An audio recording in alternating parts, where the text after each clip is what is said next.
All right, so the talk tonight is going to be about a specific person, which is unusual for Austin School lectures. Usually I do some like overwhelmingly large event that's unwieldy. In this case, the person is named Khalid ibn Walid. He was a 7th century Arab. He was actually born probably sometime around 592.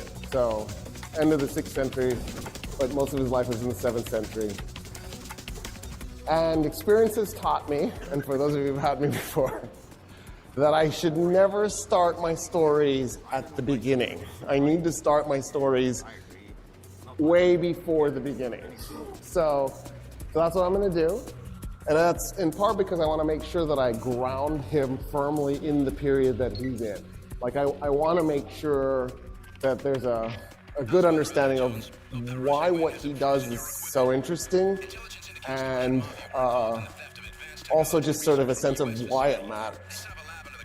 I'm going to start also by making a completely subjective statement that when it gets on the Austin School YouTube channel will draw a bunch of ire, and I'll probably get a stream of nasty comments. But I like that. So, and it is this, that Khalid ibn Walid was one of the 3 greatest warriors of all time. And that's one of the reasons why I want to cover him, is because I just want to do a profile in a person who, if you're interested in warfare, it totally embodied warfare. So this is a talk about war. And I'll probably also get a little bit of flack for over-glorifying war, which is cool too. I'm okay with that as well. For the record, when I was at the University of Maryland, University College, in their history department, we were trying to create a war history department. So this is part of my mental illness. So having said all this, I want to start by actually attacking the way history is taught in the United States. And the reason is because of the way we structure Western civilization courses. So if you take Western Civ 1 and Western Civ 2, the general idea, and most of the textbooks are set up this way, is that Western Civ 1 will cover everything till 1492 or 1648, whatever arbitrary year they picked to stop Western Civ 1. And then Western Civ 2 will be everything since 1648. So in other words, we're going to spend 16 weeks talking about the first 5,000 years of Western civilization. And then we're going to spend 16 weeks talking about the last 350, which is based on 2 really big flaws. The first is sort of a proximity bias. Because the last 350 years are closer to us, they therefore must be more important, which is definitely wrong. For example, the outcome of the Battle of Actium in 31 BC, I guarantee you, has way more impact on your day-to-day lives than the outcome of one of the British defeats, there were multiple, in Afghanistan in the 19th century. But the defeat in Afghanistan in the 19th century was in the last 200 years. The British have been beaten 4 times, 2 times in the 19th century. And so it's closer to you, but it has a much smaller impact than that event 2,000 years ago, the Battle of Actium. And so the first problem is this bias is wrong. The second problem with this bias is its racist implications. It is a profoundly racist bias because what it attempts to do is distill Western civilization into a history of how cool white people are, as opposed to actually looking at Western civilization for what it was, which was not a color-based endeavor, and if anything, it was founded by brown people. So then it's sort of an attempt by French, British, and English scholars to capture something that they didn't create, make it theirs, and then divorce it from its creators. And I can prove this to you, really simply, in fact. When you take that Western Civ 1 class, weeks 1 and 2 cover Mesopotamia and Egypt. In fact, your class is probably structured like this. Week 1 was Mesopotamia. Week 2 was Egypt. Every professor is different. Every university is different. But probably weeks 3, 4, 5, and 6 were Greece. And then maybe 7, 8, 9, 10, 11, 12, 13, 14 were Rome. And then 15 was the medieval period, which is 1,000-year span of time, covered in 1 week. And then week 16, the first part of the modern. So if they went to 1648, they went to that, right, in that last week. The reason why this is rooted in a profound form of racism is because of the following. The class admits that Western civilization was created by Iraqis and Egyptians. It starts in Mesopotamia and Egypt. It admits that. And then it pretends that Western civilization got up and ran away and began inhabiting Italy and Germany and England and never again ended up in the Middle East, which is preposterous because all the Middle East could ever do as the founder of Western civilization is simply evolve its Western civilization. Do you see what I'm saying? It's not like it could lose it. It is it. It just evolved differently than Italy or Germany or England. But it doesn't make it any less Western Civ. And so the way we teach Western Civ 1, where we do 1 week, maybe 2 weeks on the medieval period, actually takes this to the next level. Because I'm going to talk about an event that takes place in that. We act as if the medieval period, which we call the Dark Ages, only took place in Europe. And in fact, we've renamed the birthplace of Western civilization the Middle East, as if it's in the East, when it's clearly not in the East since it birthed Western civilization, right?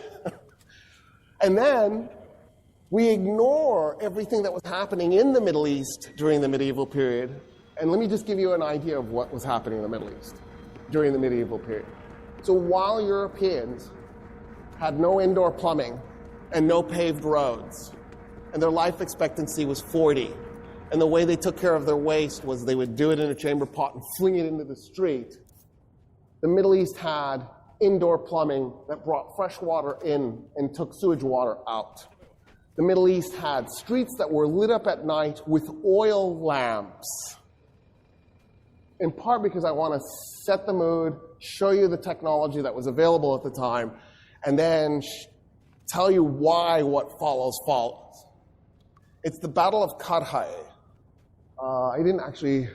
So I pulled up this map. I was having the hardest time finding a map. I was at the point where I was going to make a map, but I was running out of time.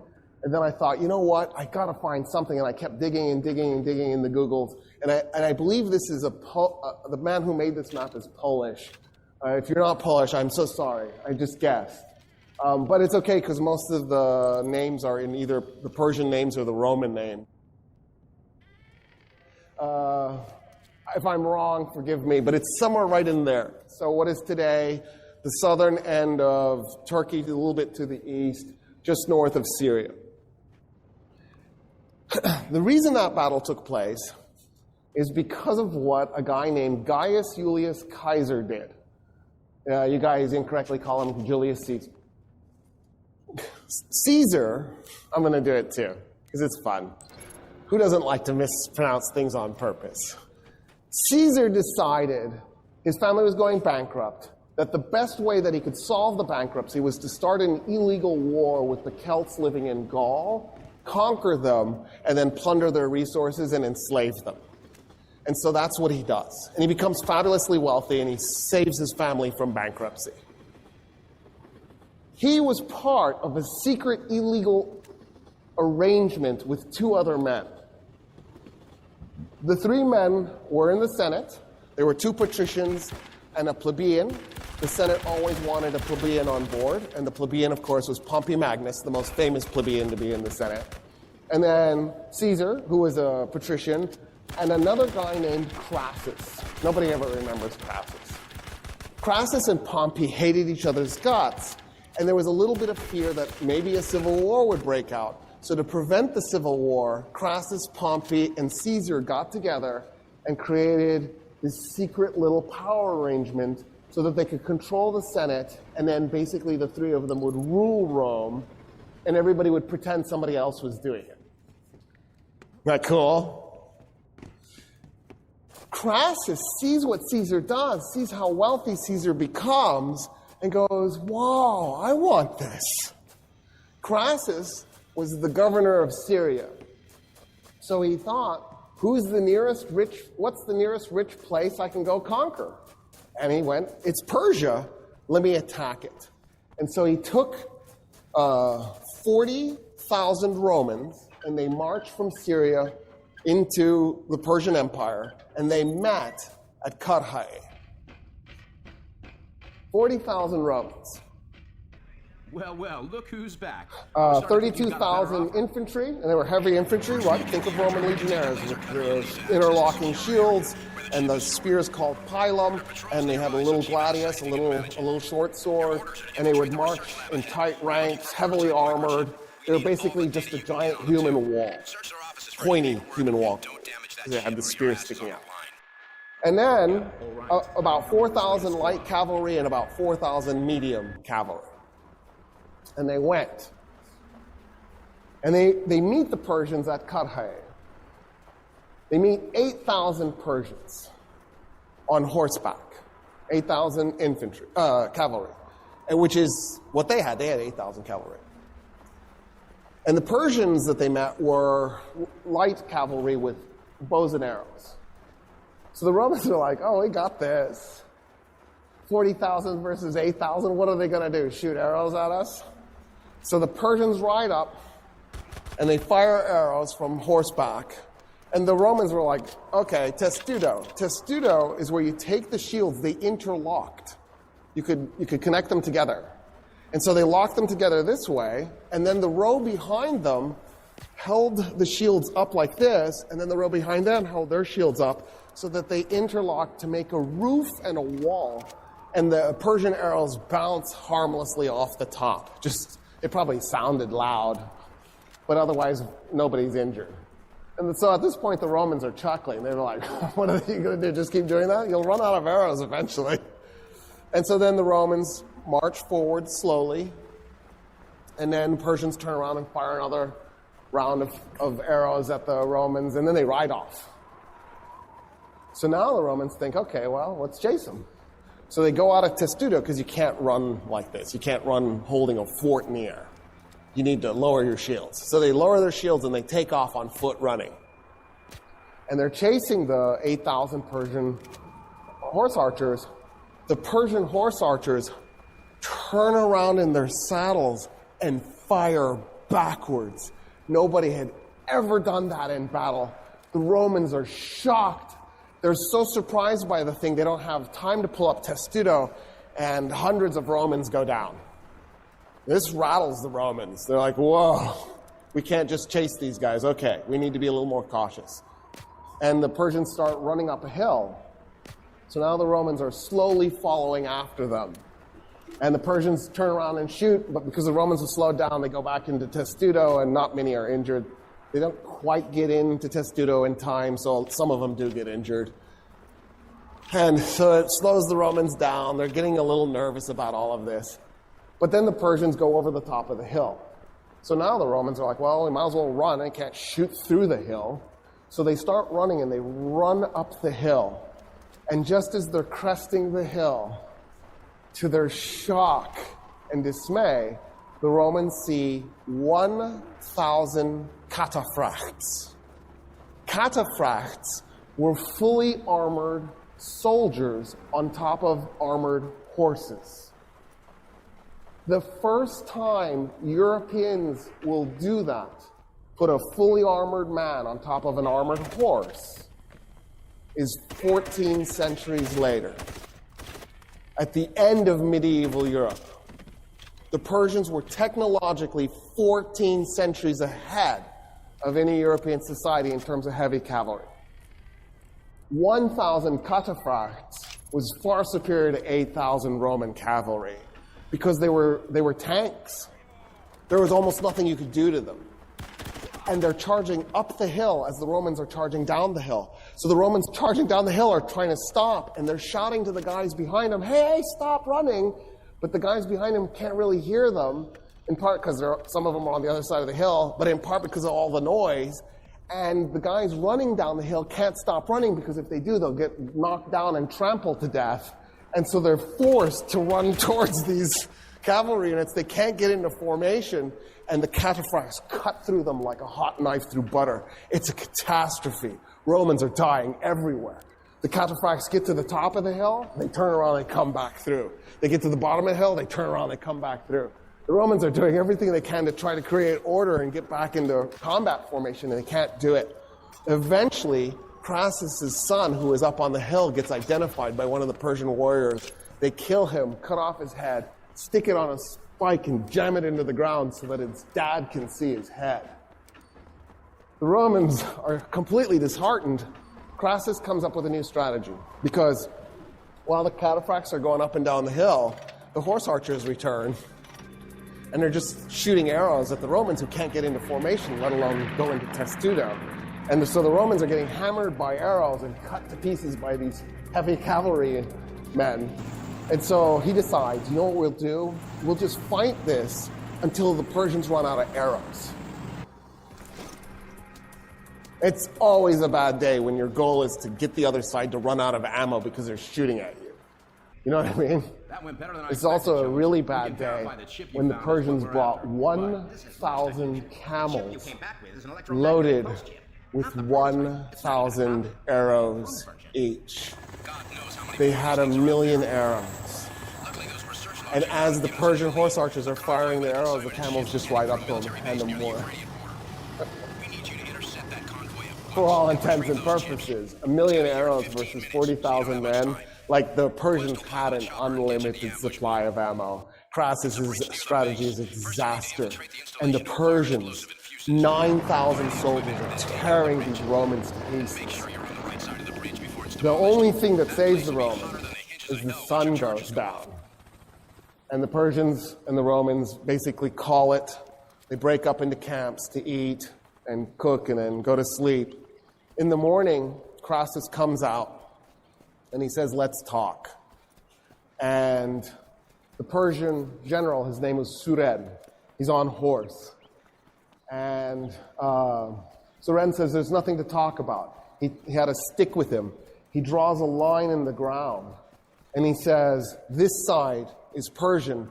This side is Rome. That line is the Euphrates River. And Crassus goes, no! And when he does, one of the Roman soldiers freaks out, reaches over and grabs the rein of Suren's horses, and the fight starts again. Because the Persians see that, and swords come out, and they just tear the Romans to pieces again on the second day. About 10,000 Romans escaped. About 10,000 Romans were captured, including Crassus. And 20,000 Romans were killed. And we don't have a real firm number, but about 200 Persians died. When you outnumber the enemy 5-1, and they kill you at a ratio of 100-1, that's a bad day.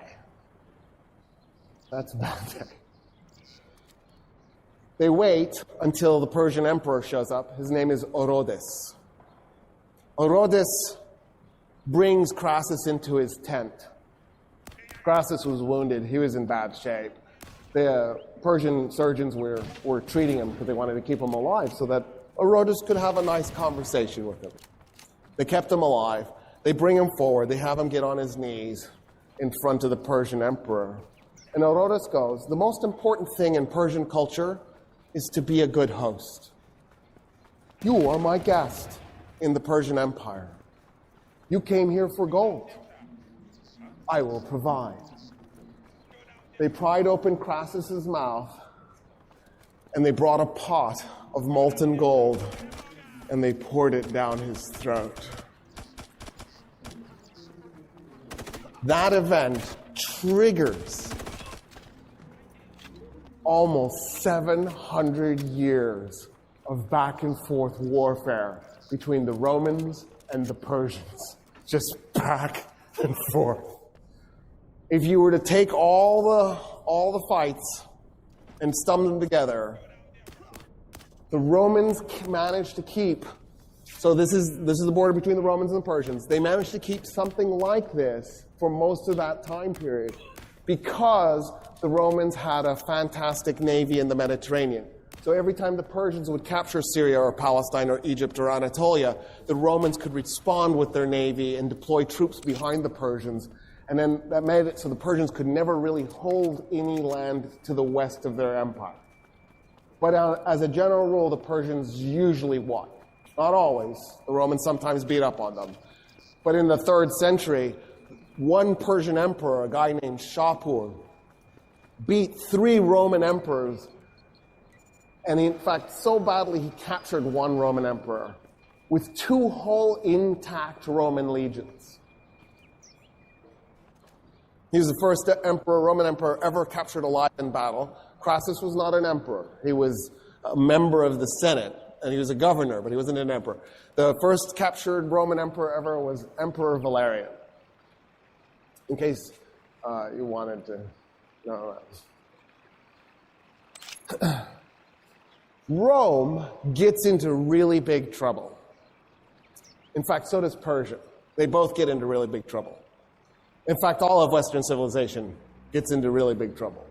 And the reason is because of Indonesian fishermen. You know how they can go rogue. They're so dangerous. The Indonesians had discovered there were a bunch of islands through the middle of the Indian Ocean, and you could hop from island to island. So even though they didn't have truly ocean-worthy vessels, they had vessels that were ocean-worthy enough, you could get between the islands. And that made it so that you could start in Indonesia and head towards Africa, crossing the Indian Ocean, and you can island hop your whole way across. And before they knew it, they were on this really big island to the east of Africa called Madagascar. And when they got there, there were no humans living on Madagascar. They were just lemurs, our ancestors, but no humans. And they went, geez, let's set up a colony. And they did. And they began growing rice on the colony. And as they grew this rice, they began trading the rice with Africa. And before long, Africa itself began to grow the rice. And as they traded with other people, the rice began to spread across Africa until it got to places like Egypt. And before you knew it, rice was growing in Mesopotamia. And before you knew it, rice was growing even in southern parts of Europe. The reason why this is a problem is because to grow rice, you flood a field. And when you flood a field, you create a place for mosquitoes to grow. Malaria-bearing mosquitoes. And malaria ends up tearing up the entire region from Spain to Iran. Populations, the life expectancies absolutely plunge. If they were 40, 45, they dropped to 20, 25. And as a result, Rome's population goes into dramatic decline, and so does Iran's. And they're just barely scraping by. And then, as if that's not enough, there's an outbreak of the bubonic plague. It's frequently called Justinian's plague in the middle of the 6th century, and it tears Rome and Persia to pieces. The bubonic plague does this really weird thing where it looks like it's on an 800-year cycle, where it'll be dormant for 799 years. It'll wake up, tear through the human population for a year, maybe 2, max, and then go dormant again. When I say tear through the human population, the last bubonic plague outbreak, which was 1348, killed 40% of Europeans in a 1-year span of time. It killed 60% of Middle Easterners and North Africans in that same year. So just put this in perspective, we're running about a 2% fatality rate with COVID, not a 50% fatality rate. And then the bubonic plague goes back to sleep. For those of you doing the math real quick, it's 6.5 centuries. We got a century and a half left. and then it'll kick into high gear. I'm assuming this pattern isn't going to go away. I don't know why it would all of a sudden. It's happened so many times now. I think we're on 4 or 5. So that's comforting to know. So by the time we get to the 6th century AD, the populations of both the Roman Empire and the Persian Empire are dramatically reduced. There are just simply fewer people living, which means less food, smaller armies, and a terrible economy. The Romans are barely making. So some of you might be a little confused because you've been taught that Rome fell in 476. And I want to just restate, Rome did not fall in 476 AD. Rome fell in 1453 AD, and that's nonsense. All Rome did was reunify so that there was only one emperor, and the capital was Constantinople, which in this map is spelled with a K. Did you enjoy the fireworks, Mike? An impressive display. I've got one more job for you. According to the papers, you found these ships are the only ones outside the production plant. If IGI can take the facility out of commission, we have sole There was possession of a Roman emperor. His name was Mauricius, but of course we mispronounce everything, so I'll just say Maurice. Maurice. Mauricius is so much better. Emperor Mauricius had sided with a Persian, trying to become the Persian emperor in the middle of a Persian civil war. His name was Khosrow II. And when Khosrow succeeded, he felt like, since Mauricius had helped him so much, he had to work with them, and they became friends. And then a Roman general named Phocas. Isn't that a good name? Like, because you're distracted and your parent shouts, "Focus!" It's just the perfect name for a kid. General Phocas was really angry because Mauricius had allowed a group of Phocas's men to get killed in an ambush, and he held this really nasty grudge. Eventually, Phocas ends up in Constantinople, and he murders the Roman emperor and makes himself the Roman emperor. So now Phocas in 602 AD is the Roman emperor. Khosrow II, the Persian emperor, is outraged that his friend Mauricius has been killed like this, and so Khosrow declares war on Rome to avenge the death of his friend and to depose Phocas. Initially, the Persians have some successes, but they don't last, and the war sort of drags on, and a bunch of nothing gets done. And then there's an uprising within the Roman Empire against Phocas. That uprising is led by a man named Heraclius, and Heraclius eventually takes over and becomes the new Roman emperor. The problem is this war now has a life of its own, and so even though Phocas is taken out of the picture, and in effect Khosrow II gets his way, it doesn't matter anymore. They're in the war, they're just going to go ahead and fight it out. And to make a long story short, a Persian general, his name was Shahbaraz. See where there's parts of the Roman Empire that they have vertical lines through them? Shahbaraz carved that chunk of the Roman Empire off and began ruling it himself, basically, because he eventually himself rebels against the Persians. And so there actually ends up being 3 empires. One empire that stretches from Egypt to Armenia, ruled by Shahbaraz, the Persian Empire to the east and the Roman Empire to the west. Eventually, Heraclius makes a deal with Shahbaraz to try to make him the new emperor to end the war. Heraclius actually ended up raising Shahbaraz's son. His name was Nicetas, and he raised him as a Christian. And so Emperor Heraclius is thinking Nicetas will eventually become the Christian ruler of the Persian Empire. The struggle between Rome and Persia will finally end. And so he pushes really hard, backs Shahbaraz. Shahbaraz finally takes over Ctesiphon, the Persian capital, in 628. So this war went 26 years. He takes over the Persian capital, becomes the Persian emperor. He even mints a coin with his face on it, and 40 days later is stabbed to death. But the war ended, so that was good. It's just the goal wasn't achieved. 628. And this is where the intersection takes place between the story I wanted to tell you and the background that I gave you.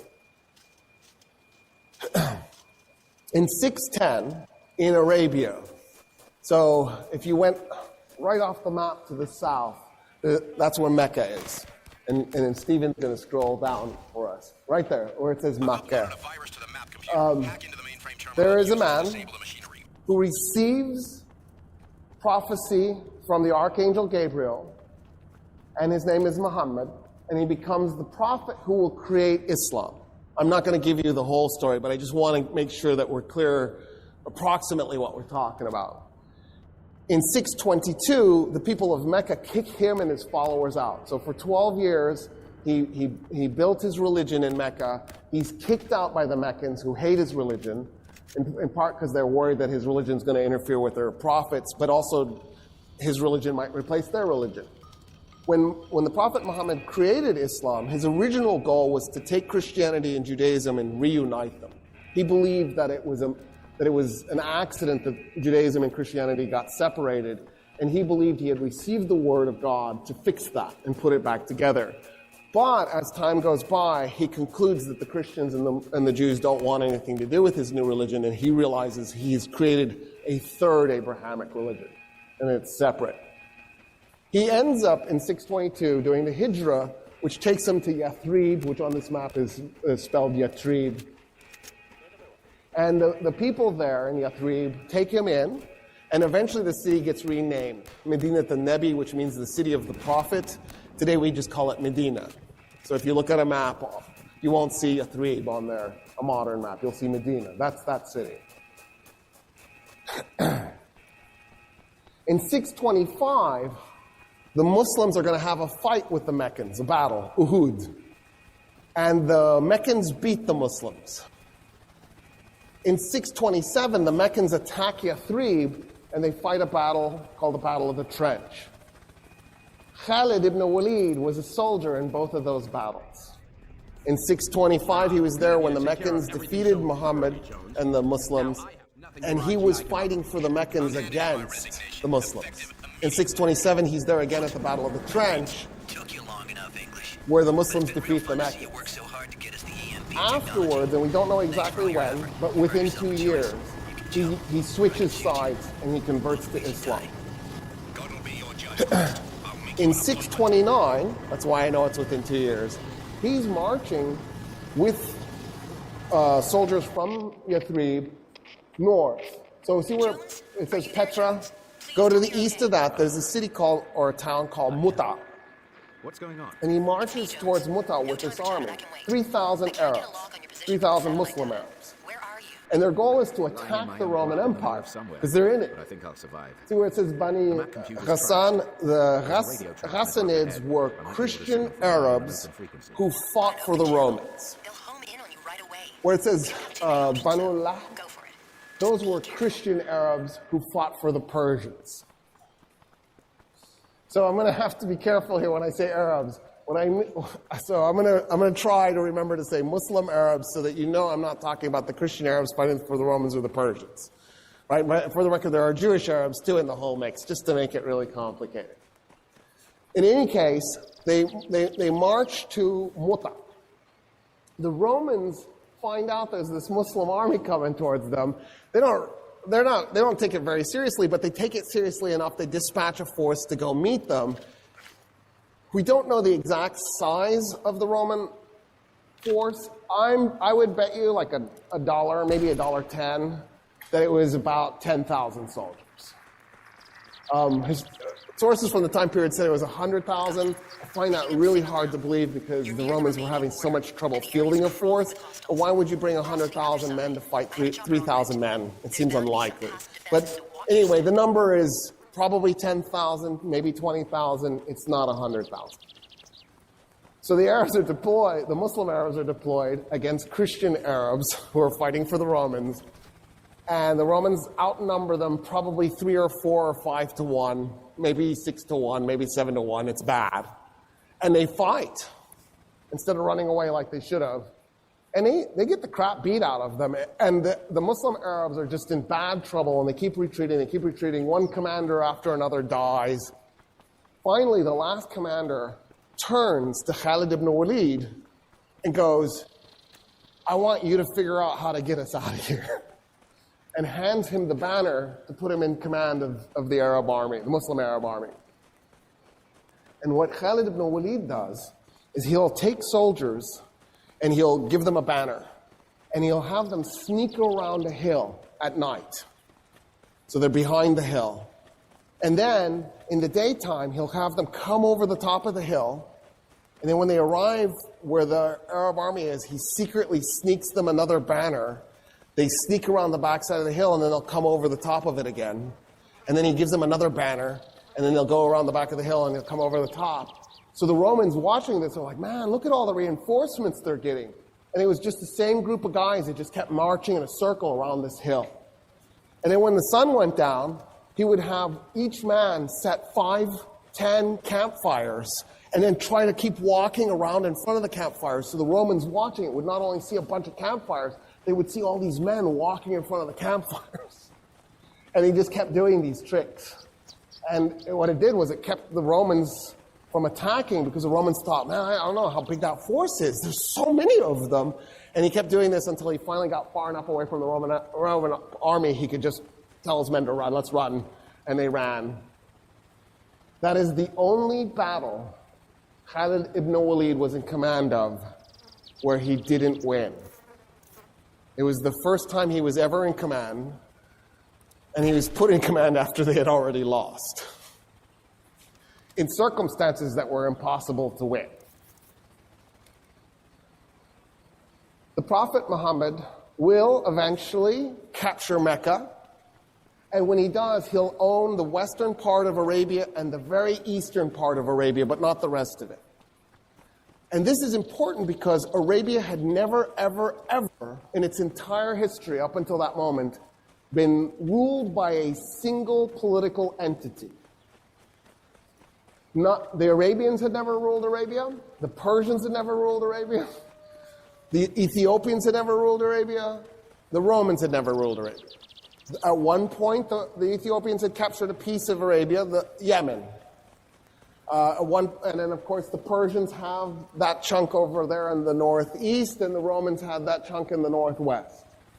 But no one had ever ruled all of Arabia as a single political entity.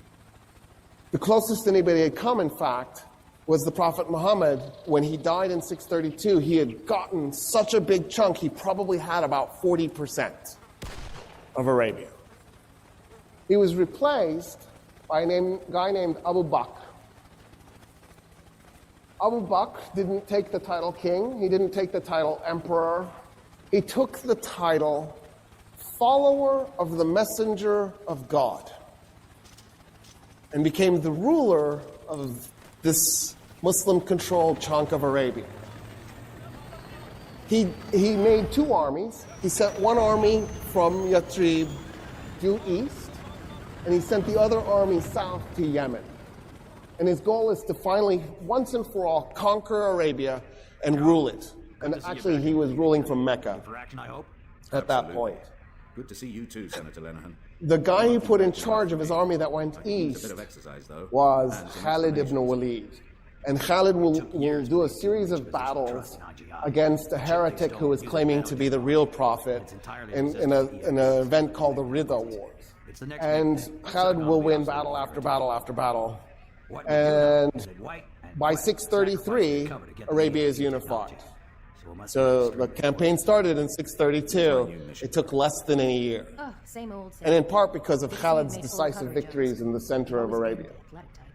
At that point, there's argument amongst historians exactly what happened next. Did Abu Bakr order Khalid to keep going, or did he tell Khalid to stop? It's entirely possible either is true. He doesn't stop. That's the important thing. Whether he was told to stop or told to keep going, he doesn't stop. And he goes towards the very southern tip of Iraq. So see where it says Sabur? He's headed in that direction. Hard to disagree with you there, General. He ends up This time fighting a you'll be battle in trouble what for is White today House. Kuwait. It's You called the also Battle of the suspect you should Chains. be willing to squeal if the The price is Persian right. general Just one small chains up his elite soldiers moved his weapons to and traded show the Arabs that there is no retreat, that the Persians will fight to the death because they've made it so they can't retreat because they're chained together. But also, because Khalid relied heavily on cavalry, it would be impossible to do a cavalry charge through them because there are chains in between them, so there's no way to get through. What Khalid liked to, the way battles went back then, everybody did this, the Persians, the Romans, everybody did this, is they would send champions to go fight each other before the battle. But what the Arabs liked to do was first poetry. So they would get their best improv poet, because they would improv right there. They didn't have a poem written in advance. And they would get that poet to shout to the other army a poem. And the belief was that if you shouted a good enough poem, the other side should give you the field and walk away. And of course the Persians are like, screw you, we don't even speak Arabic, we don't know what you're saying. So after the Arab shouts this poetry at the Persians who are annoyed, Khalid walks out and says, I'm my champion. I'll fight the Persian champion. That's a problem for the Persian general then, because if he doesn't go fight, it's general versus general. If he doesn't make it general versus general, it makes him look like a coward. So the Persian general goes, okay, let me fight. And they go out and they fight, and Khalid ibn Walid kills him within like 30 seconds. It's a really quick fight. And so now the Persians are going to go into the battle without their general. And what Khalid did was he just kept using his cavalry to do these charges against the Persians that just kept them off balance, until finally he broke up their order. And what they should have done was they should have repositioned, or they should have retreated a little bit and then repositioned, but they can't because they're chained together. And he swings his cavalry around the backside and starts harassing them, and he tears them to pieces. The estimate is that he brought 18,000 men against 20,000 Persians, the same Persians who tore those Romans to pieces almost 700 years prior. And he walked away with a couple hundred killed, and the Persians lost, and most were killed or captured. And then what he's going to do is he's going to work his way along the western bank of the Euphrates River. And his goal is the city that's labeled as Herat there. At the time, it was called Hira, or at least the Arabs called it Hira. And he's heading towards Hira. And he'll fight 3 more battles. The rivers Walaja, and I'm drawing Ulais. Walaja Ulais in the river. And one of the battles, I don't remember which one, I'm slightly embarrassed, but not really. There's 50 battles, dude. I can't keep all this straight in my head. At one of the battles, one of the Persian generals is like, screw this, because Khalid kept going, I'll be your champion. And he walks out, and now the Persian general is stuck doing the same thing. And the first thing that happens in the opening moments of the battle is the Persian general gets killed. And so this Persian general goes, okay, I bet that bastard's going to do this again. So he buried 12 Persian soldiers in the battlefield right where he thought the challenge would take place with straws so they could breathe through it. He buried them in the night so that in the morning they would come out and do the challenge.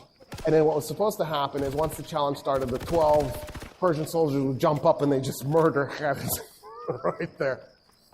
So Khalid walks out, the Persian general walks out, the 12 men jump up, and one of Khalid's cousins was in the army, the Muslim Arab army. And he's like, that's not fair. And he runs out and joins Khalid, and the 2 men murder the 13 Persians. Hello, Yak. Believe it or not, it's good to see you again. Ready to get out of here? And then they destroy the Persian army. What? I'm sitting on a 50. And he would use different tactics every time. And one of the battles, what he did was he'd snuck 2 cavalry units behind a hill, and the Persians were in between his men on the other side of the hill and his army. And he just kept slowly backing his army up and making a circle, a half circle out of it. So the Persians would kind of go into the middle, and then he signaled his cavalry that came riding over the hill, and they attacked the Persians from behind, completely surrounded, destroys them. He captures Hira, and then on the way, So see where it says Peraz Sabur? That is Anbar, the city of Anbar in Iraq today. He's heading towards that place. That's where he wants to go. And he's going to fight 3 battles, You know, I don't work in that field one these after the days. other, in The succession. market is there. And here's what he does. Philip White. Now So- there was a custom. There were 60,000 Persian soldiers in 3 separate armies, 20,000 each. No Kalashnikovs for him. And they're coming for him. And by this point, he's down to 15,000 men. Because even though he keeps winning, he's still taking losses. So it's going to be 4-to-1 odds if he lets those 3 Persian armies merge together. And he's thinking, I don't think I can beat 60,000 men with 15,000 men. So if I'm going to win, I'm going to have to attack them piecemeal. I'm going to have to hit each of the 3 Persian units before they get together.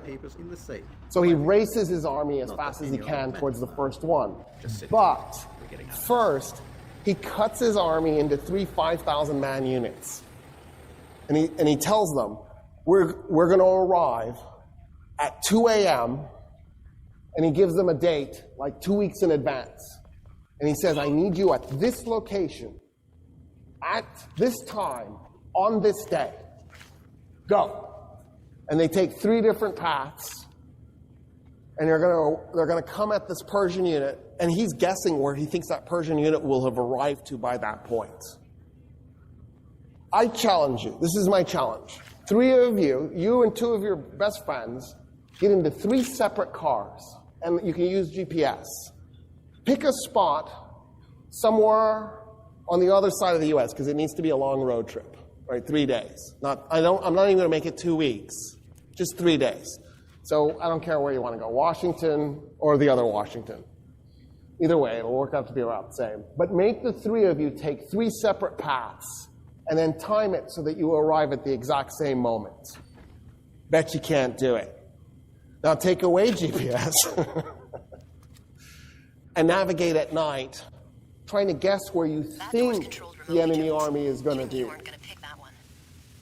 They're there when the 3 armies converge at the exact same moment. They catch the Persians asleep in their camp. They tear them to pieces. He's like, all right, 1 down, 2 to go.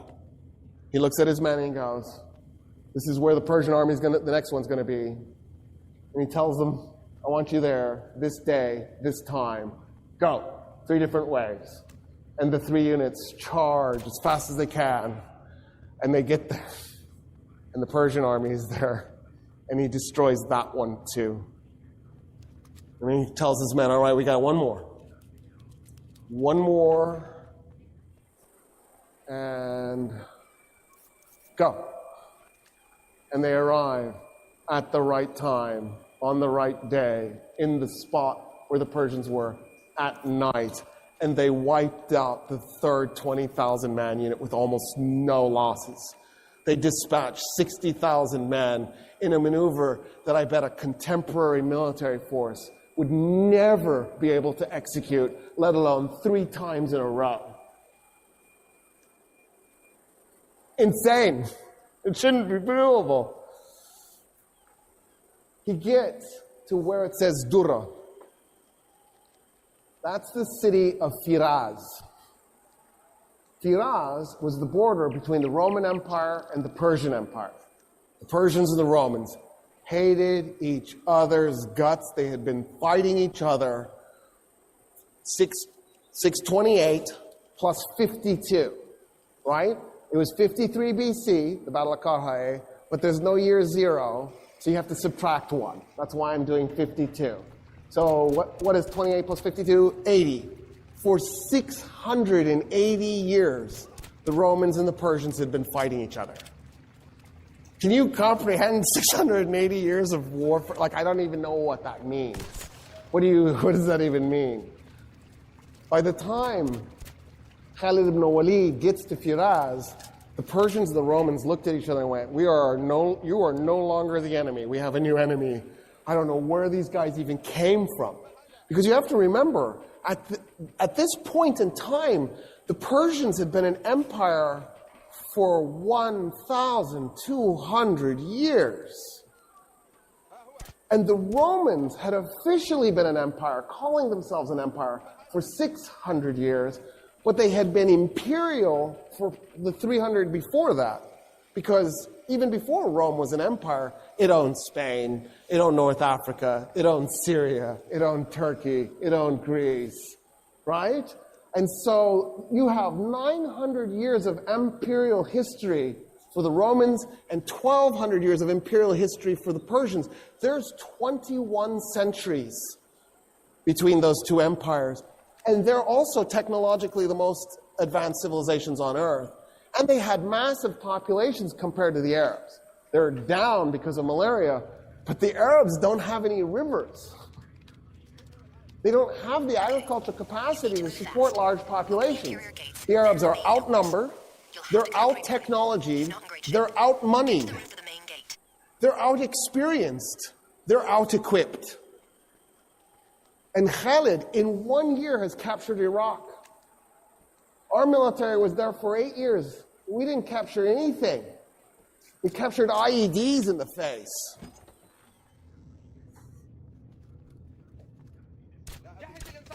So the Persians go to the Romans, they're like, okay, we're going to fight this one as allies, right?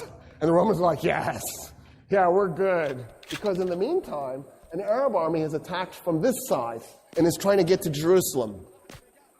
And so the Romans know that the Arabs, you're outnumbered, you're out-technology, you're out-moneyed, and you're facing two empires. Do you attack both at the same time? That makes no sense. But it's exactly what the Arabs did. They attacked the two oldest, most powerful empires at the same time. Even though they were outnumbered by one, let alone both. And so the Romans are like, yeah, we'll work with you. So at Firaz, the combined Roman and Persian armies, which, by the way, was largely made up of Christian Arabs. Not completely, but there was a huge contingent, probably about 50,000 Christian Arabs. The combined Persian and Roman army was 150,000 men against 15,000 Muslim Arabs. So Khalid arrives. Khalid is on the east bank of the Euphrates. The Persians and the Romans are on the west bank. There's a ford and a bridge, which is convenient if you're moving an army. It's nice. And so Khalid needs the Persians and the Romans to cross the river to fight. So he very politely backs his army up from the bridge and the ford and split it into 3 5,000-man units. He liked that. And he put one upriver, one downriver, and then pulled the other one away from the river. And he just waited. So the Persians and Romans start to cross the bridge and they're also crossing the ford at the same time. And he waits, and he waits, and he waits. And then he does a prayer as he's waiting. And he says, God, if you give me this victory, I will go to Mecca and I will do the Hajj. I know I'm going to die. I know there's no way we're going to defeat 150,000 men today. But that's what I will do. I'll run and I'll do the Hajj. And I'm actually happy that I get to die as a warrior here today. When 50,000 Persians and Romans had crossed the Euphrates, he blew a horn. The men that were up and down river attacked them by going along the riverbank and tried to then merge at the bridge and the ford so that they would cut the guys who had crossed off from the guys on the other side. Then what Khalid did was he took the 5,000 men who against 50,000 and he has them charge into him. And he had his men as thin as possible. And then he backs his men up. And then he charges again. And then he backs his men up. And he charges again. And every time his horses go in to those men, it compressed them a little bit. It compressed them a little bit more. So after a while, the Persians and the Romans are so compressed they can't move their arms, they can't swing their weapons. He's just compacted them together. And they realize what he's done to them. And they panic. And they turn around to run back to the river to cross it. 50,000 men turning all at once to stampede. Jack, you okay? You could hear the bones breaking. Caught one in my leg. I'll live though. Just don't ask me to run again for a while. And then the Muslim Arabs just went in and started killing them as they were running. By the time the battle was done, 200 Muslim Arabs were dead. Still here. 50,000 Going Persians and anywhere Romans for were now. dead. Too much blood gone. Listen, Major Said's men have used this place ever since they took it. What is Many this? guards. You're telling me this now? Now is when you need it to know. You'll have to disable the outer. Khaled's like, okay, I'm alive. That's a The shipping papers surprise. are in a safe in my And bedroom. so what he While does you're in is there, get he a copy orders of my his hard men disk. back to Hira. How do we get away from here? So what he does is he says, okay, My limousine is in the garage. I Unless, of need course, to Major Said has arrive taken it. at Hira. I need to show up on top at the front of my army. But I've got to now go to Mecca to do this Hajj. So he takes his fastest horses and his best men, and they race across the desert as fast as they can. They get to Mecca. He puts on a hood so that nobody will see his face. He quickly does the Hajj. He jumps back on a horse, and he rides as fast as he can. He gets to the front of his army just as it's arriving at Hira. And he assumes the position as if he was there the whole time, and he marches his men into the city. And a few days later, a messenger arrives from Mecca, sent by Abu Bakr, the Caliph, and it said, "You were spotted in Mecca. Don't do that again." Abu Bakr then orders him to invade Syria. So he's going to basically miss Dura. He's going to go south of Dura, and he's heading towards Damascus. That's his goal, is to capture Damascus. Because the Muslim Arabs are thinking if they capture Damascus, they'll get Jerusalem in the aftermath, because the Romans there'll be an Arab army north of the Roman army, and they won't be able to maintain their supply lines, so they'll just simply retreat. And that's how they'll capture Jerusalem. Khalid takes his men across this really nasty chunk of desert in a logistical feat that would be hard to replicate with a contemporary army today. He just takes his men through a spot that has no water and no food, and he gets them across. They show up in Syria, they come up to Damascus, and he captures the city. At that point, Emperor Heraclius is tearing his hair out, trying to figure out what to do. Because all of this is a shock and a surprise. Nobody ever thought the Arabs were a threat. Where is this even coming from? So Heraclius goes to Antioch, which is on that map as Antiocheia, but it's Antioch. And they had renamed it Theopolis, which is City of God. And he shows up, and he's hunkered down in there, and he gets together his generals, and he decides to launch a counterattack. And what Heraclius' idea is, you send 4 Roman armies, and you catch the 4 Muslim Arab armies in 4 separate locations, and you take them out piecemeal. Heraclius does not want to ever have a situation where he's bringing all 4 of his armies together, because he doesn't have the economy to support having that many men in one location. There's just too few people. The infrastructure has fallen apart. Word reaches the Muslims that there are these 4 armies now coming towards them. The commander of the 4 armies is a guy named Ubaidah, Abu Ubaidah. Abu Ubaidah was told that he was in command, and Khalid was relieved of command. He could still be a general, but he would not be the guy in charge.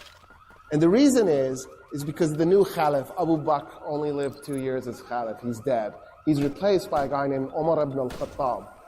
The new Caliph is Khalid's first cousin, and he doesn't trust Khalid. He thinks Khalid has political ambitions, and so he's worried that if people like him too much because he's too amazing, he'll eventually try to become the new Caliph, and he'll do a political coup. So he demotes Khalid, but so Abu Ubaidah orders the Arab armies to head over towards where it says Al-Jabiyah. The problem is the Hassanids keep attacking them from behind. And so the Muslims try to figure out what to do. They decide to hold a conference. And then what they do is they ask an interesting question. Abu Ubaidah does, the commander. And the question he asks is, would you guys rather have Khalid in charge or me? And everybody looks at him like, you know, we feel guilty saying this, but yeah, Khalid. And he goes, me too. I would like to propose that we promote Khalid to being in command unofficially, because I'll be officially in command. But unofficially, he'll be in charge. And everybody votes yes. And so he takes command of the army, even though he can't, because he's been demoted. And he comes up with a plan. And the plan is to head back a little ways towards Damascus to get away from the Ghassanids, to a spot where the Muslim army, I don't know how I should do this. Should I aim myself like this? It's weird talking with my back. I'll do it this way. So on the south end of the Muslim army is this giant ravine. And then there's a plateau. It's called the Plain of Yarmouk. And the ravine is the ravine of Yarmouk. And then across from the ravine is another ravine. So you can't really use them as an army because you'd be falling off a cliff to go into them. They're really steep. Let's do it. So he's got his left flank, his southern flank covered by this ravine. And they just wait. Which now forces, because now all four of the Arab armies are in one location, it forces the Romans to bring their armies together, which they didn't want to do. The commander of the Roman army is an Armenian named Vahan.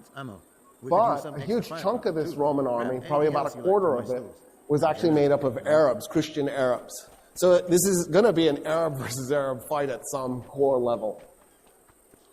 Vahan brings his army up, and he puts it in between the second ravine in the west and the Muslim army. On day one, he does a really light, gentle probing attack, just to try to figure out what he's up against, how the Arabs are going to respond to his attack. He's just going up and touching to figure out what's going on. The Arabs feel the pressure because they're outnumbered again. Now, this isn't Firaz level outnumbered, but it's still bad. We don't know the exact numbers, but it's probably in the ballpark that there were 120,000 Romans and about 40,000 Muslim Arabs. So the Muslim Arabs are outnumbered by about 3 to 1. And so Vahan is just sort of checking things out because he knows these Muslim Arabs are good fighters. He doesn't want to do anything risky on day one. The sun goes down, they disengage, a few hundred people are wounded or killed. It's not heavy casualties. On day two, Vahan decides he's going to have the Roman left flank and the Roman right flank hit the Muslim army as hard as it can. Because he figures he's got the numerical advantage, hit them as hard as you can. So he orders that. The Muslim commander on the left is a guy named Yazid, and the Muslim commander on the right is a guy named Amr ibn al-As. And Abu Ubaidah is in the middle, the guy who's supposed to be in charge. And then Khalid's in the back, controlling everything. And the weight of the Roman army is so overwhelming, both Muslim flanks are collapsing. And they're in full retreat. And in the north, on the Muslim right flank, the women. So it's worth pointing something out that's actually really interesting. Women have always been an integral part of warfare in all times. We pretend like we've just recently let women in the militaries. The Persians had an all-woman archer division. The stories about the Amazons, that wasn't made up. That mythology was based on a real event. A rogue archer division of women, we don't know why, decided to go on a tear and attacked a bunch of Greek city-states on the Aegean Sea and burnt their temples and set their shit on fire. Oh, I cussed. I said I wouldn't. And they deserved it, just for the record. And then the Greeks were so traumatized by this, they were like, we were attacked by Amazons. And they were. And it really did happen. Isn't that cool? I think it's cool. Usually, women were support staff. They weren't in direct combat roles. Notice I didn't say always, I said usually. For example, the Vikings fielded women. The Persians, the Vikings, the Armenians fielded women. The Romans did not ever field women. They were against it. But women still played a support role in Roman legions. And the Arabs were the same. They did have some women warriors, by the way, just so we're clear. But for the most part, there were very few women who participated directly in battle. In any case, the women on Amr ibn al-As's side pulled down the tents, grabbed the posts, and charged the men who are retreating. And they shout at them, you've shamed your wives. And now you have a choice. You can be killed by your wives, or you can be killed by the Romans. Vahan's blown away. He can't believe that he attacked an army a third the size. They broke it, it rallied, and pushed them back. But he thinks, I've got it. I've killed enough of them. This was a bloody enough affair. I can probably break them the next day. So the next day, which is really day 3 at this point, he decides to focus everything he's got on the Muslim right flank. So he's going to ignore half the Muslim army. He takes everything and he smashes it in. And sure enough, the Muslims are being pushed back. And the women take the tent posts back and are holding it a line against their own men. And the Arab men turn around and re-engage. And they stabilize the situation. Khalid brings his cavalry units around and he smashes into the Roman flanks that are attacking, and they slowly push the Romans back. And day 3 ends right where it began. Vahan is now really upset because he can't comprehend how he's not moving this Arab army. But he thinks, okay, I think we're still in this. So day 4, he decides to do the same thing. Push that same Muslim right flank. Just hit them as hard as you can with everything you've got. And Khalid this time had assumed this was going to happen. So what he had done is he had redeployed his cavalry so that it would be able to respond more quickly. And he manages to stabilize the flank, even though it does start to collapse. They do start to fall back, and they manage to push the Romans back, and they stop day 4 right where they started. Day 5, Vahan sends a guy to talk. And he's ready to come up with a compromise. Like, maybe you get Jerusalem and we keep Damascus, something like that. Khalid goes, oh, the Romans only talk when they're losing. Okay, I'm going to refuse to talk. Day 6, he took all his cavalry. It was about 8,000 men. Out of his 40,000 men, about 8,000 were cavalry. And he put all of them on his right flank. When the sun came up, he swung it around. So now the Romans are trapped between his army and the 2 ravines. There was a bridge over the western ravine. During the night, he had sent 500 cavalry around through the plain. They had snuck down into the ravine, and they had captured the bridge. And his goal is to get the Romans to run towards the bridge, because there's nowhere to go, because the Muslims actually have the bridge, just the Romans don't know. And he comes swinging over the top, and he smashes the Roman left flank really hard.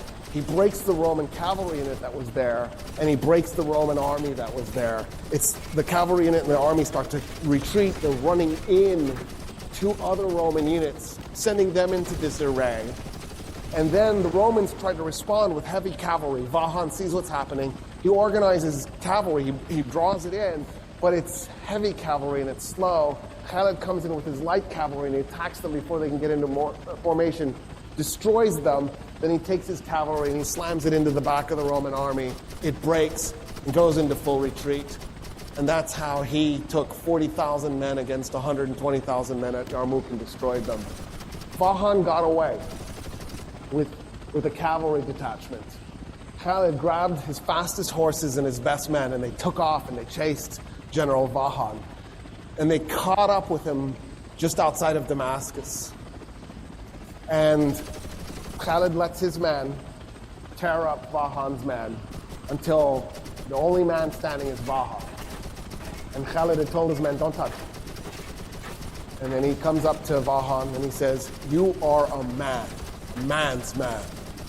And so I'm going to give you a man's death. And they duel one-on-one, and he kills Vahan. And then Khalid goes and recaptures Damascus. Emperor Heraclius holds a council, and he asks his remaining generals, what should we do? And the generals tell him, we've lost Syria, it's done. There's nothing we can do about it.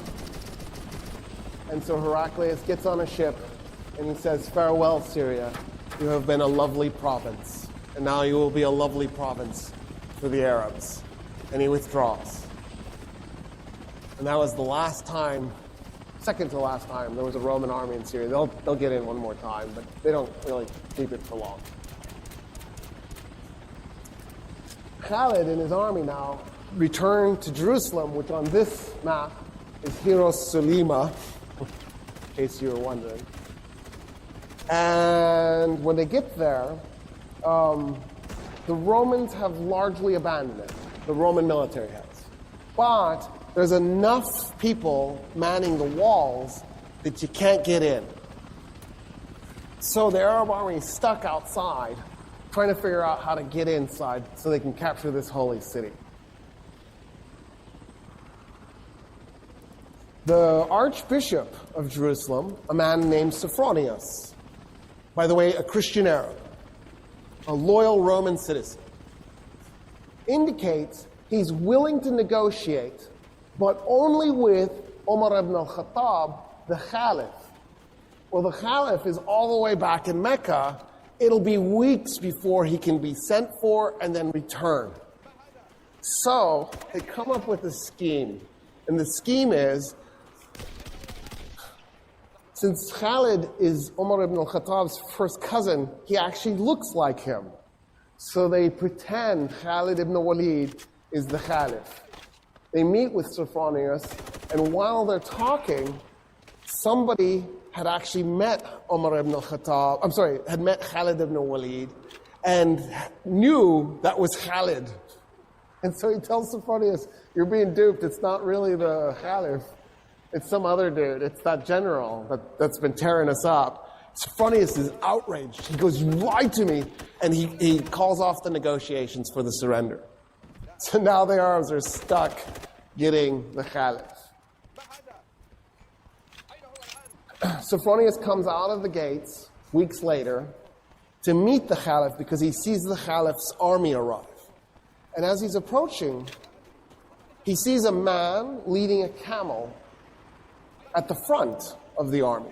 So for the record, the rich Arabs, the Arabs who were good soldiers, didn't usually ride camels. They usually rode horses, Arabians. And for those of you who don't know, Arabians are fast and agile, and they have crazy personality. And so they're perfect for warfare. Camels are a little bit clumsy and slow. They serve a purpose in warfare, but you're better off on an Arabian. In any case, the Arab army is being led by a man leading a camel with a man on the camel. So Sophronius, he's got a giant red hat, because he's also a cardinal, right? He's got gold tassels, actual gold, hanging from his hat. He's covered in gold jewelry. He's wearing red robes. He's covered in perfume. He's on a lectica. The lectica was the couch that the Romans would ride, and then they'd have like 4 or 8 men, depending how big it is, carrying it. And then he has 2 men, one on each side, fanning him. Of course, right? That's what Jesus would want from his bishops. That's exactly right.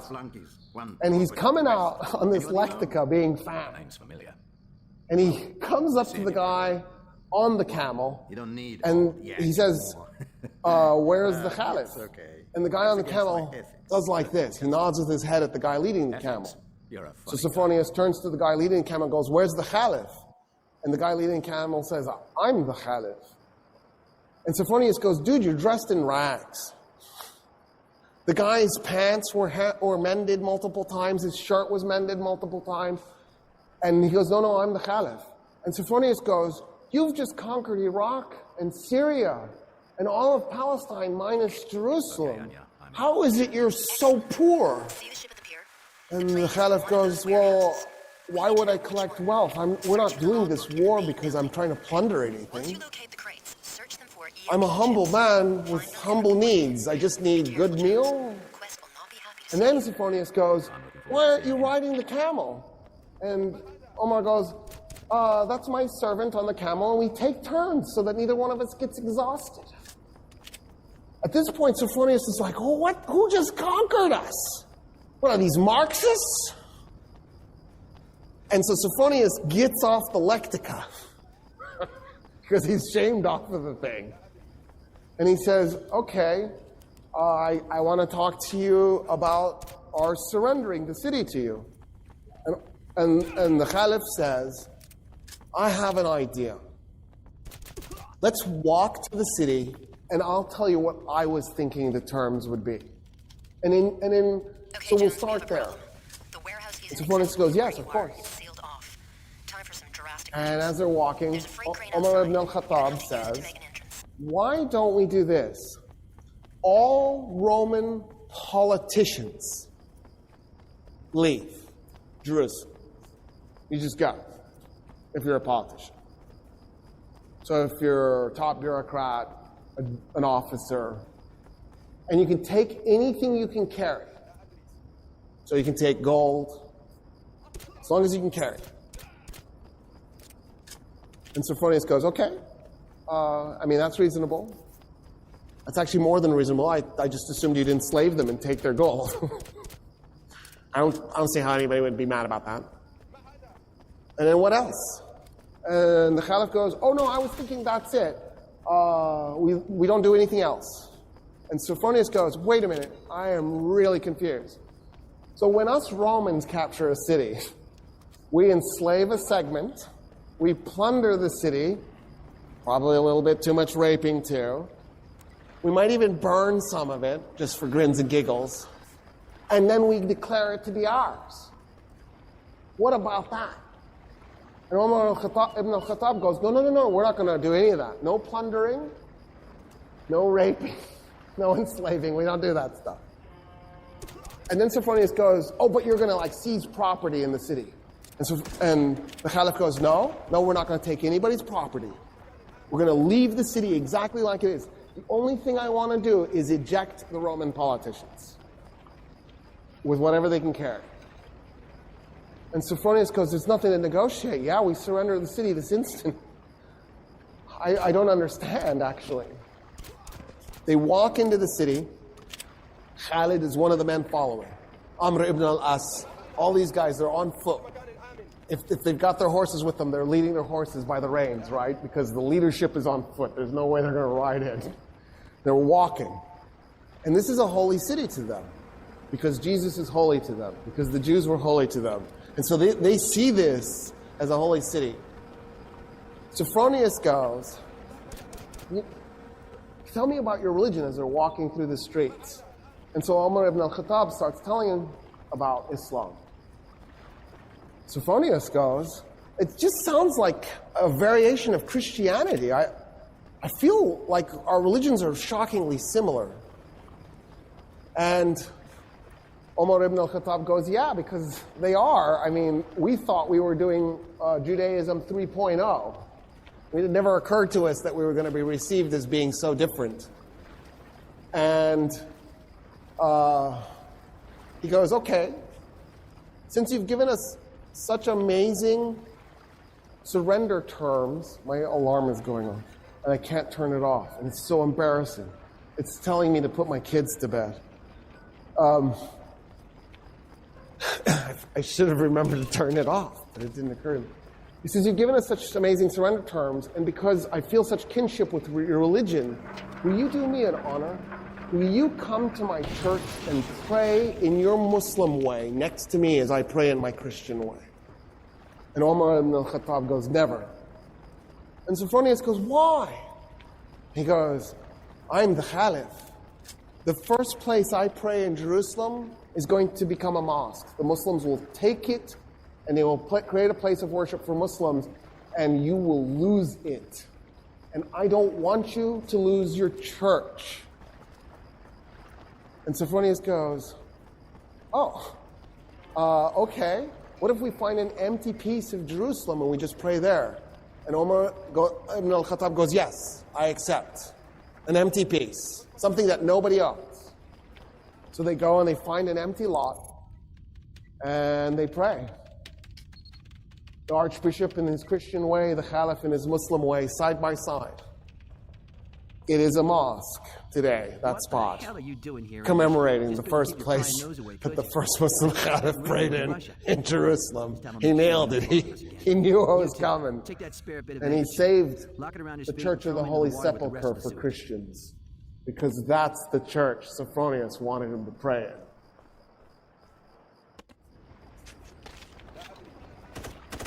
At that point, the Caliph says, I want to see the Temple Mount.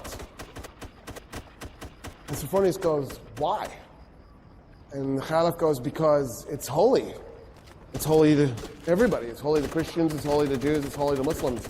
And Sophronius goes, nah, we haven't been treating it as holy to anybody. And Umar ibn al-Khattab goes, what do you mean? And so Sophronius says, so after we tore down the second temple of Solomon, when we conquered Palestine, we turned the Temple Mount into a garbage dump to punish the Jews. And the Caliph goes, what do you mean? And Sophronius goes, yeah, there's like 500 years of refuse on that thing. It's just a garbage dump.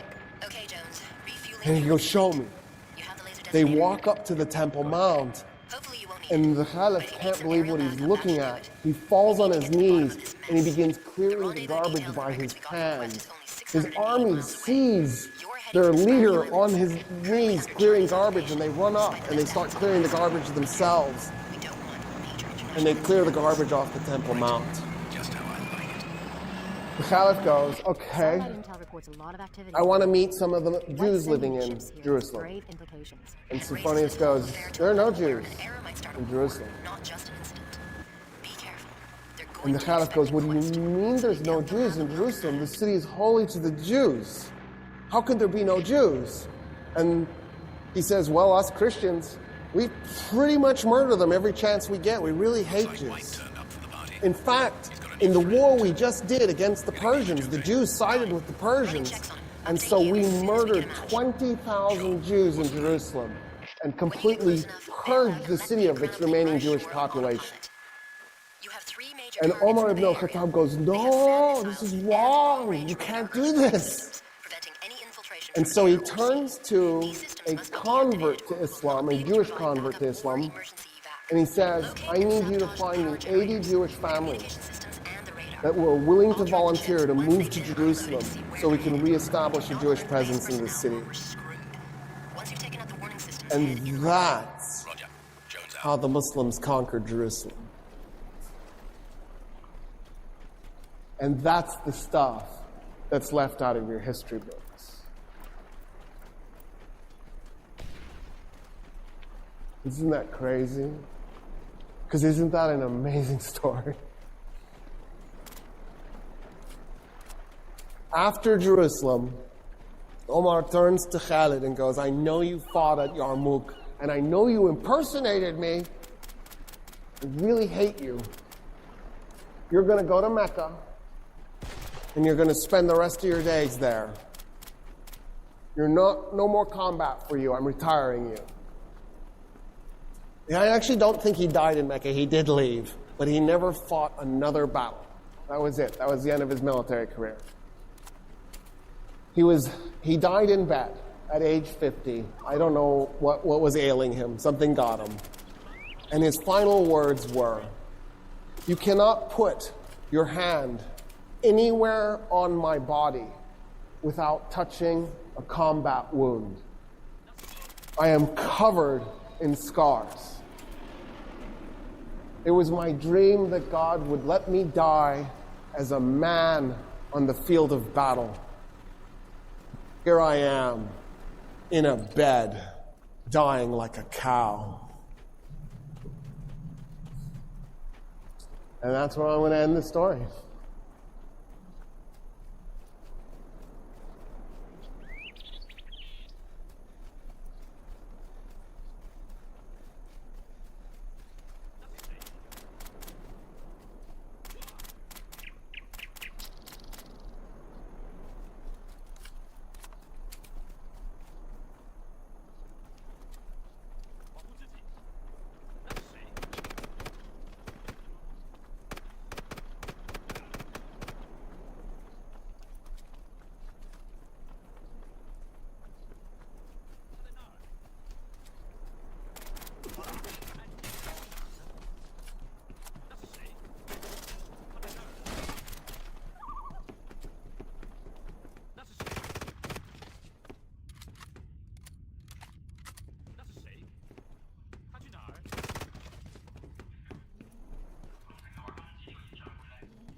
Heads up, Jones. You're getting close to the SAM. You'll need the laser designator after all. We're sending in the stealth bomber to deal with them. All we need you to do is laser tag the site from close up. How close? You have to get within at least 50 meters for the guidance systems to lock onto the targets. There are 2 SAM batteries we need to hit. It won't take Zing's men long to down that bomber once they realize what's going on. Once the first battery's neutralized, move immediately to the second. You only have a few minutes. Expect heavy resistance on the way. So, business as usual then.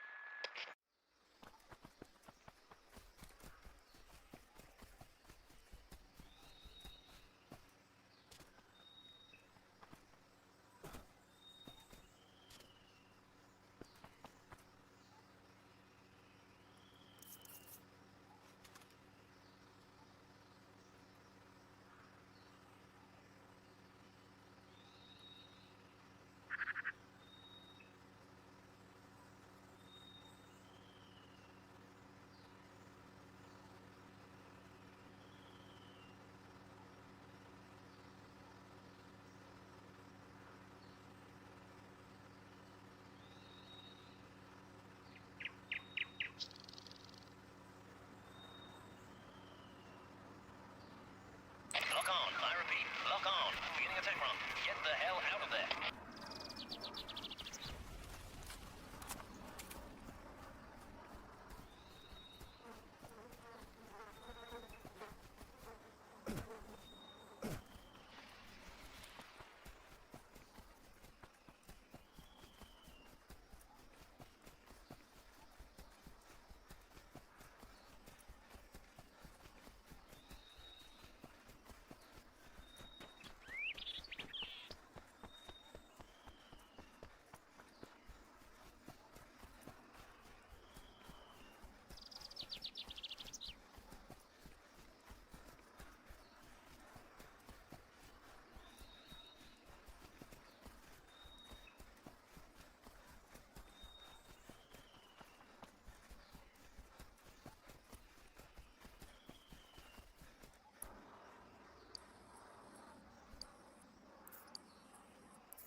Taking heavy fire. Repeat, heavy fire. Get me a lock on that SAM now.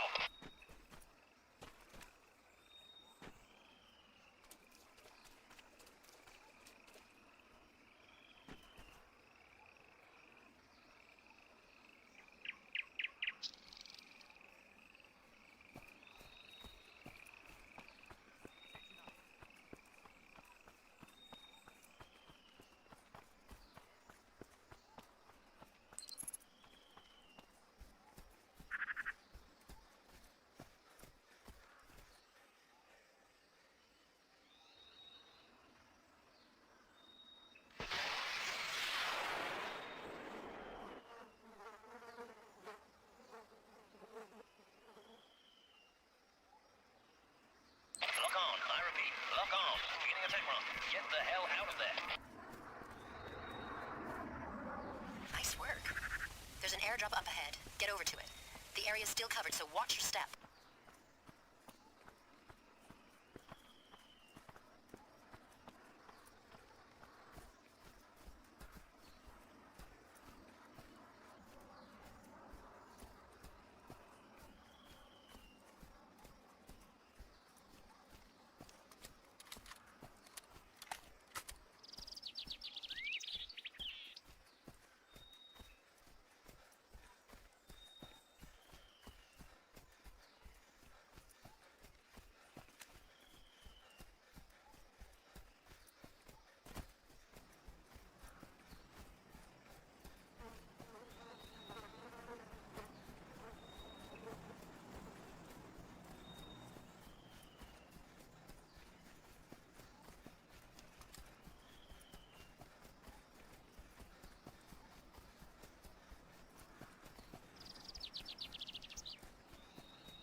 ID on that Chinese character. Looks like we finally got a break. You took a snapshot of one of China's most powerful men, General Wu Xing, veteran power broker of the Chinese Politburo, spy master, and one-time personal friend of Chairman Mao. No wonder this operation is so hush-hush. What does a guy like that want with EMP chips? The general must be working on his own, or he would be protected by half the Chinese army. Then what am I fighting? Farmers? General Wu Xing commands a huge counter-espionage unit and has a substantial elite rapid reaction force of his own, including a squad of crack snipers. That barrage should level the playing field, though. It'll punch through walls. The thermal imaging scope can detect heat patterns even through a ton of concrete, and is set to detect human body temperatures. Where you're headed, you'll need it. Anya, you think of everything. I know. Head north. I traced the chips to an ancient temple. Looks like Wu Xing's holed up there. There's nothing visible on the surface. He must be underground. There's a micro-transmitter in the crate he just recovered. That will let us patch into their comms network and keep in touch when you're underground. The temple housed hundreds of monks many years ago. This was a peaceful island once. Well, times are changing. What are my objectives here? Let me guess. I go in, kill everyone, steal the tech, and get the hell out. Well, First, you need to deal with the snipers covering the main gate. I need access to their comms network before we can make use of the microtransmitter. you have to realign the satellite dish if you want to stay in touch. Once that's done, get into the temple. You make it sound so easy, Anya.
General, it was a routine job.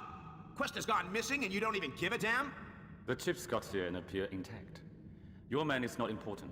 Officers at his level are always expendable. I've been loyal to you for 3 decades, and so has Robert. Doesn't that count for anything? You are both paid well for your loyalty, I believe. Forget it. Drunk in some Egyptian bar. Now pay attention to the task at hand. You're lying, it's you, isn't it? Our cover was blown. He was useless to you at the moment you got the chips in your filthy grip. You've had him killed. Had him killed? I can get rid of irritating officers by myself. Every tool wears out eventually. What does it look like from the inside, Jones? I'm at the center of the action, all right. Wu Xing just did away with White. Very messy. Well, don't lose any sleep over it. I've been monitoring their comms, but we still have no idea what the EMP chips are for. I can't get into the core of their network either. It must be isolated. I need you to locate the main LAN terminal in there and upload their files. First, you need to patch that micro-transmitter into their comm system in the offices upstairs. You might be able to dig up some other info while you're there.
been siphoning funds and research from the Chinese spaceflight program.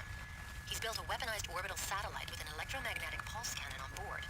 He's going to use it to take out every other satellite up there, including the U.S. National Missile Defense System and GPS recon units. He's going to start World War III. But there's no satellite here. Correct. It's already aboard China's first manned space launch. The rocket is due to take off in a matter of hours. We're en route, but we might not make it in time. We can't take the chance. You're going to have to try and stop the launch. Well, what do we have here? And you are? The name's Jones. David Jones. In that case, I assume it is you I must thank for disposing of Mr. Quest. Let me return the favor.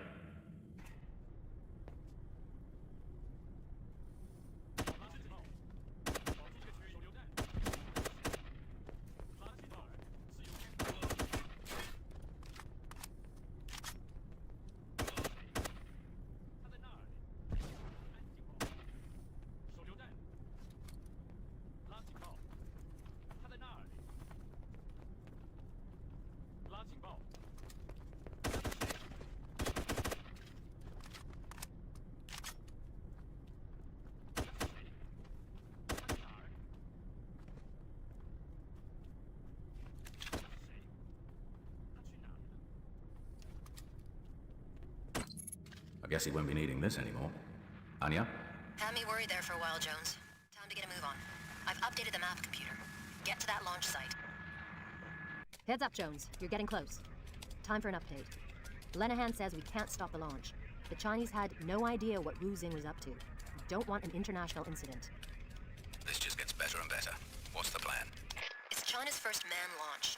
If something was to go wrong, you need to alter the rocket's flight plan by reprogramming the navigational computer. Then launch it before anyone gets on board. This is where it gets complicated. So concentrate.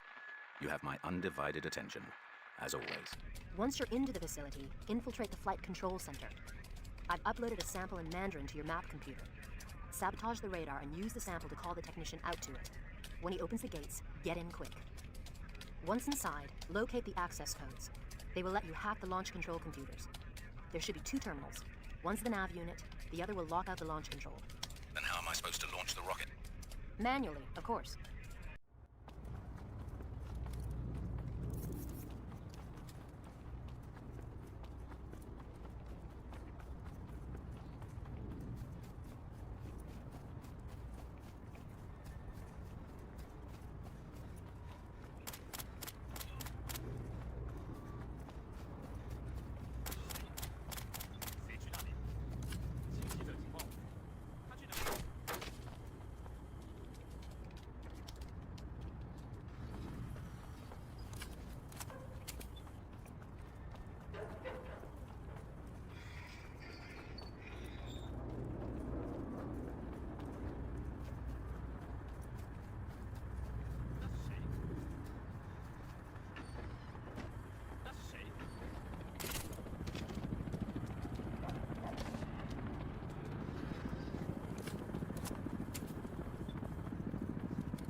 launch pad.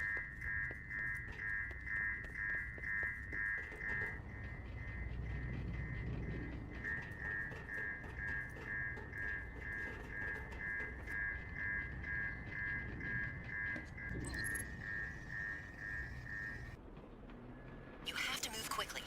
First, cut the fuel supply. Next, the circuit board at the top of the rocket. We have to monitor where it splashes down. After that, all 3 gantries will have to be disengaged. You'll launch the rocket from the control bunker. Be sure to seal yourself in first, or you'll never survive the blast-off. Once inside, initiate the countdown and trigger the launch before the countdown expires.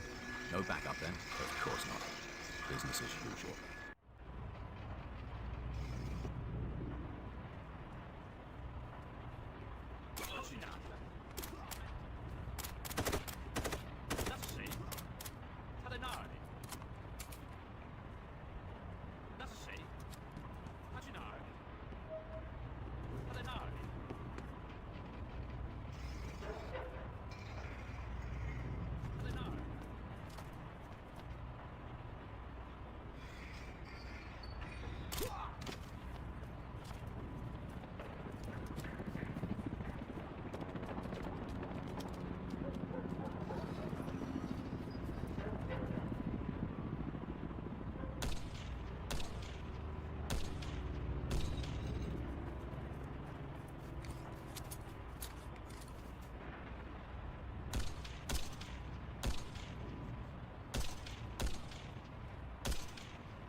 Launch countdown initiated. T-minus 60 seconds and counting.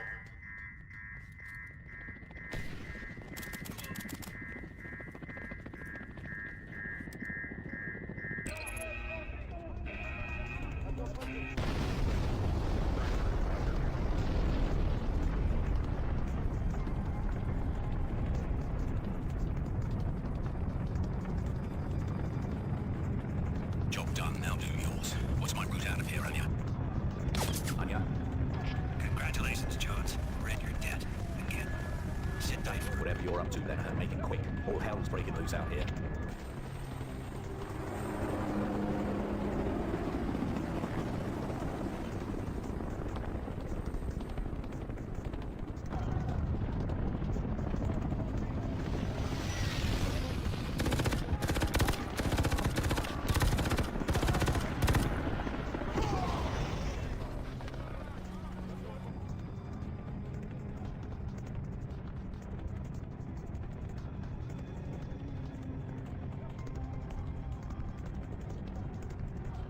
I wondered who was making such a racket.